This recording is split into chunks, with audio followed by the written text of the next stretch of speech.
even though, Because but I'm gonna tell you why though, and I understand. Mostly because they seen like the comings and goings of just recent signings or like just acquisitions as a whole. And they understand that it's kind of a lot to have to like juggle it. And I think they've seen that he's had a consistent success with it.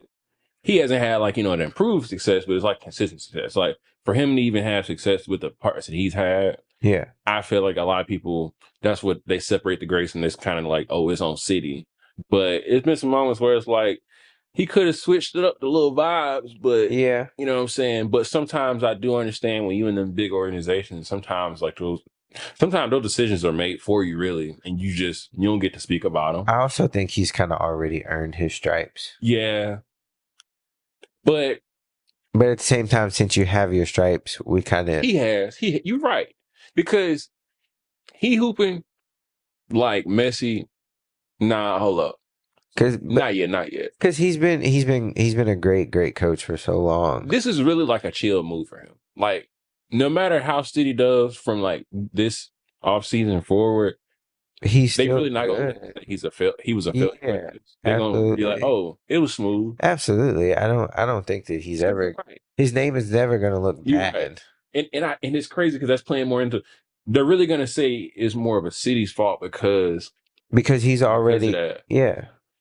And that's going to be the thing that sucks for City. We know he's a great coach, but can y'all perform under a great coach? Mm-hmm. Well, is it just him? So maybe the highlight isn't on Pep. Damn. Maybe the highlight really is just on City. You said something.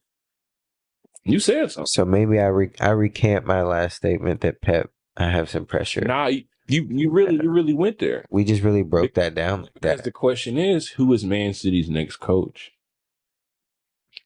What do you who's closing out? Whoever takes that job has some, I think, would have some big shoes to fill. Let's say now. Who would want to?